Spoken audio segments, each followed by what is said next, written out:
बच्चों, welcome to breath biology. This is doctor Anupama और ये वाली वीडियो भी है in continuation with T20 series. आप में से जिन बच्चों को नहीं पता T20 सीरीज क्या है, इसमें हम क्या करते हैं बच्चों, 20 क्वेश्चन हम सॉल्व करते हैं 20 मिनट में। और इस वीडियो की क्या खासियत है, ये जो सीरीज़ है इसमें हम सारी वीडियो सारे क्वेश्चंस हमारे NCERT से एक्सक्लूसिवली हैं। अगर आपको उस टॉपिक में डाउट है तो उस क्वेश्चन के साथ मैंने पेज नंबर भी लिखा हुआ है, जो आप देख के उसको क्लैरिफाई कर सकते हैं। So without wasting our much time, let's start with our very first question. Substances which are needed to be removed from animal body are accumulated by। तो देखते हैं बच्चों क्या क्या चीज़ों को हमें रिमूव करना चाहिए और वो कैसे एक्यूमुलेट होते हैं। ऑप्शन ए, मेटाबॉलिक एक्टिविटीज़, हाँ उससे जितना भी वेस्ट होता है उसको रिमूव करना चाहिए। ऑप्शन बी, साइकोलॉजिकल एक्टिविटीज़, तो भाई उसको हम कैसे एक्सटर्नली कैसे रिमूव कर सकते हैं। ऑप्शन सी, एक्सेस इंजेक्शन, हाँ जो बहुत सारे इंजेस्ट कर लिया उसको भी रिमूव करना है। तो हम देखेंगे बच्चों यहाँ पे हमारा ऑप्शन ए और सी ये दोनों एकदम करेक्ट है। तो हमारा करेक्ट आंसर क्या हुआ बच्चों, option D. Second question, nephridia helps to A, remove nitrogenous waste, B, maintain fluid and ionic balance, C, absorb oxygen and D, both A and B. तो बच्चों हमें पहले पता होना चाहिए नेफ्रीडिया है क्या। नेफ्रीडिया एक एक्सक्रीटरी स्ट्रक्चर होता है हमारे एक फाइलम में जिसका नाम है एनालिडा। और एनालिडा का एक एग्जांपल मैं बताती हूँ, अर्थवॉर्म। तो बच्चों नेफ्रीडिया का काम क्या होता है, देखो फर्स्ट हमें पता है एक्सक्रीटरी ऑर्गन है तो it will remove nitrogenous waste. दूसरा बच्चों इसका एक और काम क्या होता है, ये ऑस्मो रेगुलेशन भी करता है, तो इस वजह से ये फ्लूइड और आयनिक बैलेंस भी मेंटेन करेगा। सो इस हिसाब से भी हमारा आंसर क्या हुआ, option D, which is both A and B.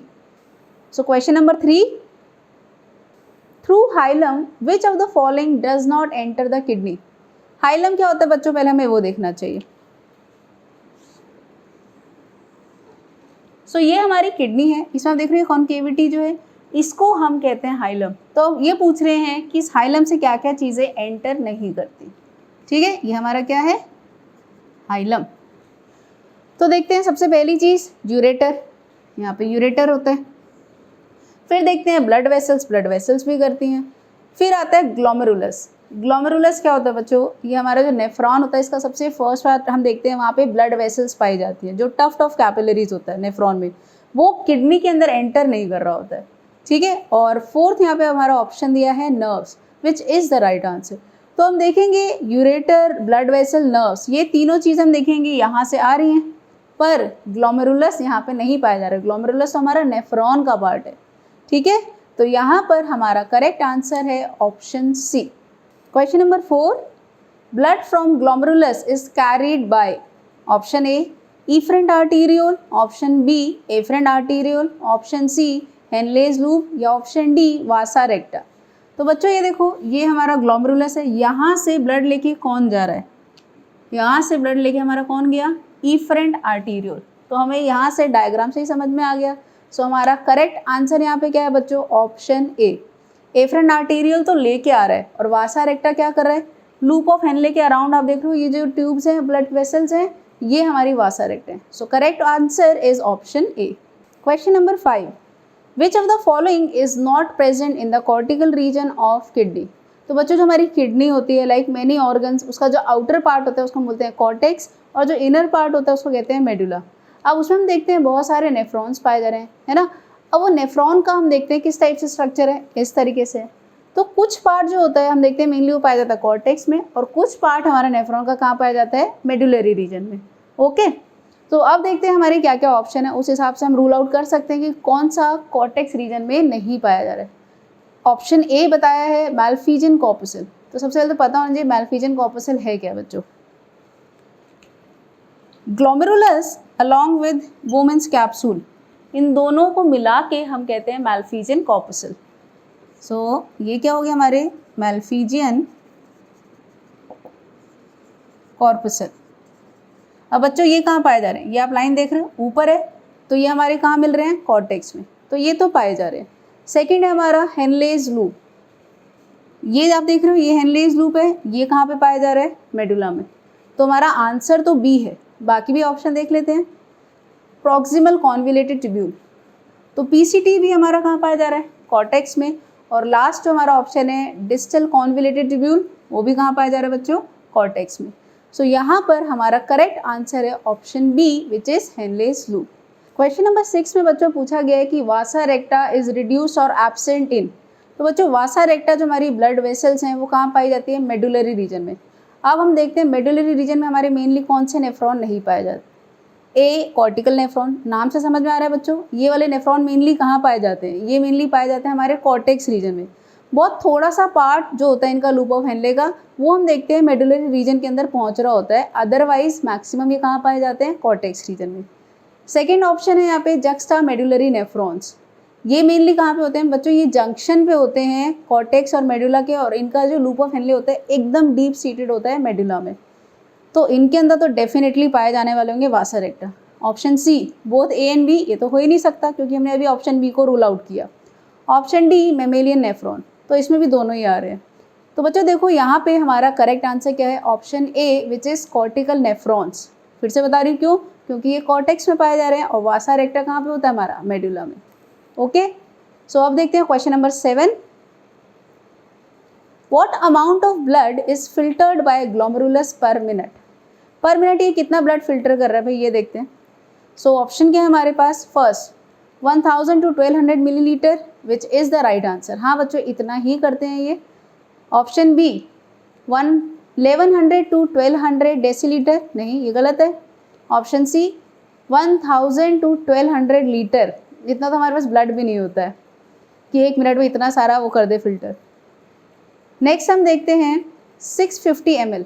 बच्चों ये 650 ml क्या है, रीनल प्लाज्मा फ्लो, मतलब कितना प्लाज्मा जा रहा है।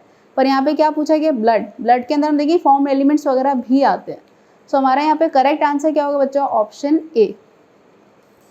Question number 8, a drop in GFR is regulated by secretion of which of the following enzyme by JG cell. JG cell क्या है बच्चों, जक्स्टा ग्लोमेरुलर सेल है, उनसे कौन सा एंजाइम सिक्रीट हो रहा है जो GFR को वापस से रेज कर देगा। सो फर्स्ट ऑप्शन हमारे पास रेनिन, सेकेंड हमारे पास एड्रेनलिन, एड्रेनलिन तो वैसे ही हार्मोन है, ये वैसे ही रूल आउट हो गया हमारा। फिर ऑप्शन सी रेनिन, ए में भी रेनिन है सी में भी रेनिन है, बट आप देखोगे स्पेलिंग में डिफरेंट है। तो ये जो स्पेलिंग डिफरेंस है ये क्यों है बच्चों, क्योंकि जो ऑप्शन सी में रेनिन है वो हमारा कैसा एंजाइम होता है, प्रोटीलिटिक एंजाइम होता है, ये मिल्क डाइजेस्टिंग एंजाइम होता है जो कैटल्स में चिल्ड्रन में पाया जाता है। फिर आता है हमारे पास ऑप्शन डी पेप्सिन, ये हमारा गैस्ट्रिक जूस में पाया जाता है और ये क्या करता है बच्चों, प्रोटीलिटिक एंजाइम होता है। अब देखते हैं रेनिन किस तरीके से काम करता है। रूल आउट करके तो हमारे पास आ गया आंसर ऑप्शन ए, बट ये काम कैसे कर रहा है हमें ये पता होना चाहिए। सो देखो बच्चों, एंजियोटेंसिनोजन ये हमारा सिक्रीट होता है लिवर से। ओजन है मतलब इनएक्टिव फॉर्म में, इसको एक्टिवेट कौन करता है हमारा, रेनिन। अब ये क्या बनाएगा, एंजियोटेंसिन फर्स्ट, ठीक है। अब इसको फर्दर एक्टिवेट करता है एस, एंजियोटेंसिन कन्वर्टिंग एंजाइम, ये कहाँ से आया, लंग्स से, और इसने इसको किस में कन्वर्ट कर दिया, एंजियोटेंसिन सेकेंड। तो बच्चों ये जो एंजियोटेंसिन सेकेंड है ये क्या है, पहली चीज़ एक पावरफुल वेजोकॉन्स्ट्रिक्टर है। अब अगर ब्लड वेसल को कॉन्स्ट्रिक्ट किया तो क्या होगा, एरिया कम, प्रेशर क्या हो जाएगा, ज़्यादा हो जाएगा। अब ग्लोमेरुलर फिल्ट्रेशन प्रेशर ज़्यादा होने की वजह से हम देखेंगे ग्लोमेरुलर फिल्ट्रेशन रेट भी बढ़ जाएगा। दूसरी चीज़ क्या करता है ये स्टिमुलेट करता है एल्डोस्टेरोन को। अब एल्डोस्टेरोन क्या करता है बच्चों, ये हम देखते हैं डीसीटी पे एक्ट करता है, वहाँ से सोडियम और वाटर का रीएब्जॉर्प्शन करता है, जिससे क्या हुआ, ब्लड वॉल्यूम बढ़ गया। ब्लड वॉल्यूम बढ़ जाएगा तो हम देखेंगे जो GFR है वो भी बढ़ जाएगा, ठीक है। और एक और चीज़ हम देखेंगे PCT पर भी काम कर रहा है और वहाँ से भी सोडियम का और वाटर का रीएब्जॉर्प्शन करवा रहा है। इतना क्लियर। इस तरीके से रेनिन ने हमको हेल्प किया इन एलिवेटिंग GFR। अब देखते हैं बच्चों question number 9, during reabsorption process by renal tubules which of the following are actively absorbed. Option देखते हैं बच्चों, ऑप्शन ए ग्लूकोज, हाँ ये एक्टिवली होता है। ऑप्शन बी अमीनो एसिड, ये भी एक्टिवली होता है।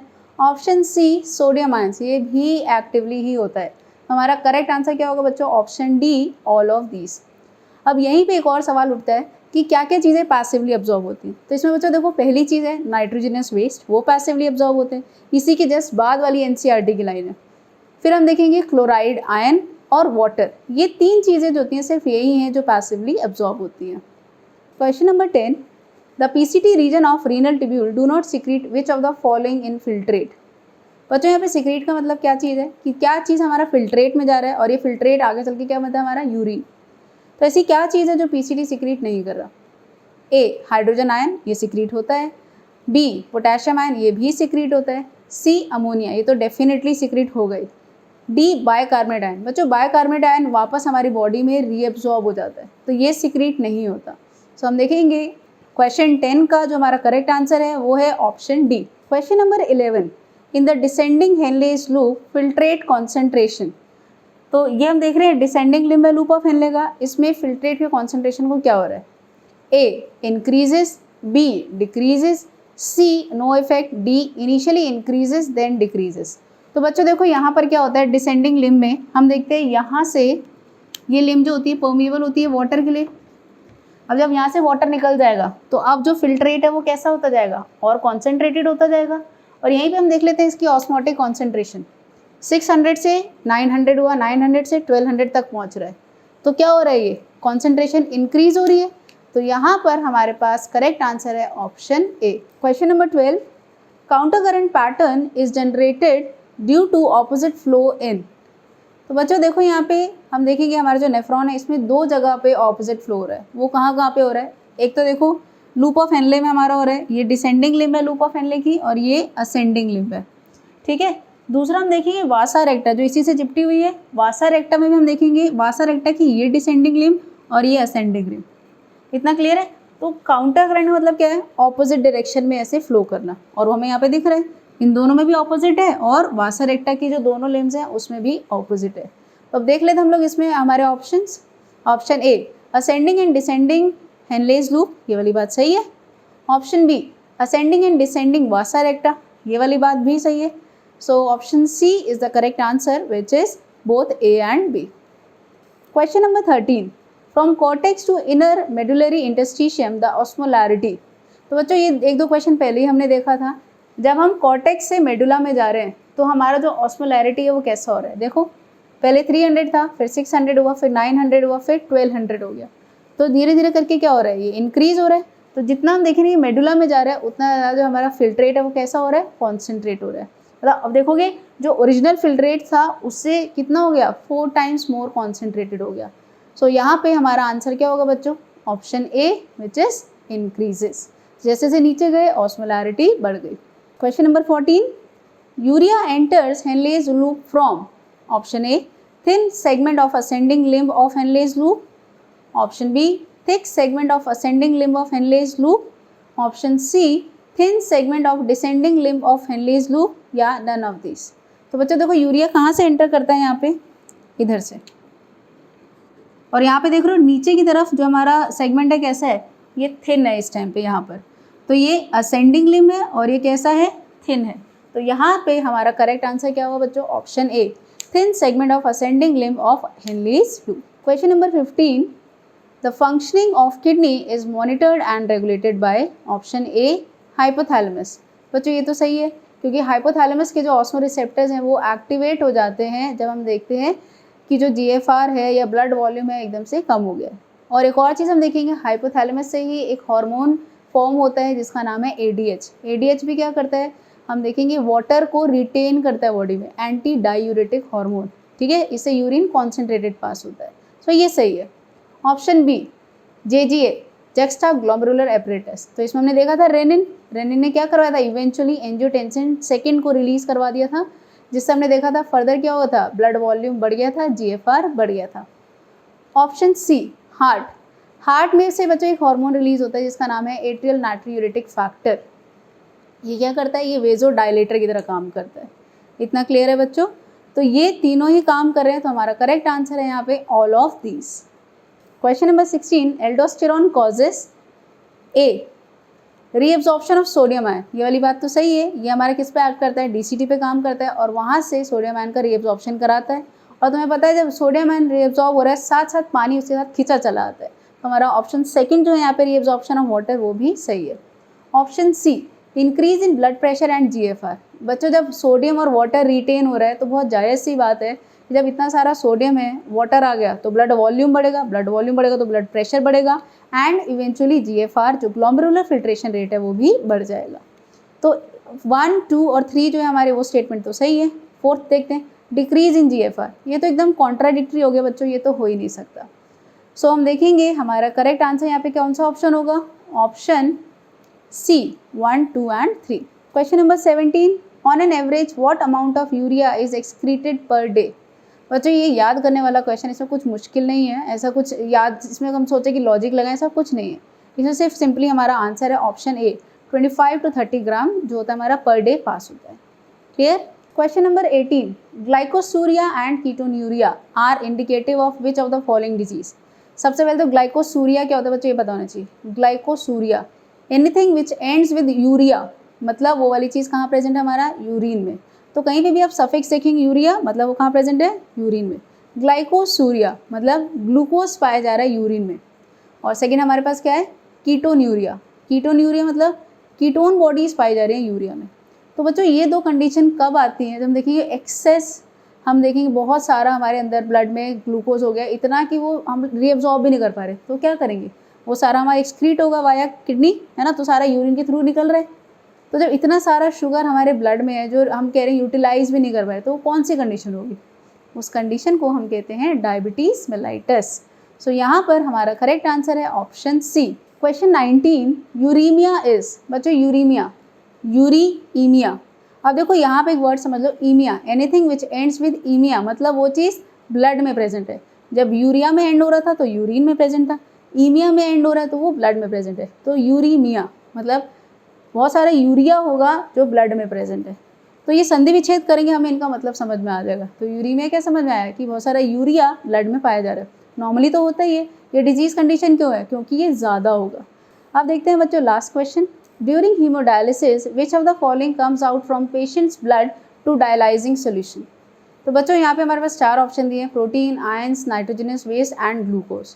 तो जो चीज़ काम की नहीं है, जिस वजह से हम हीमोडायलिसिस करा रहे हैं, वही चीज़ तो निकलेगी।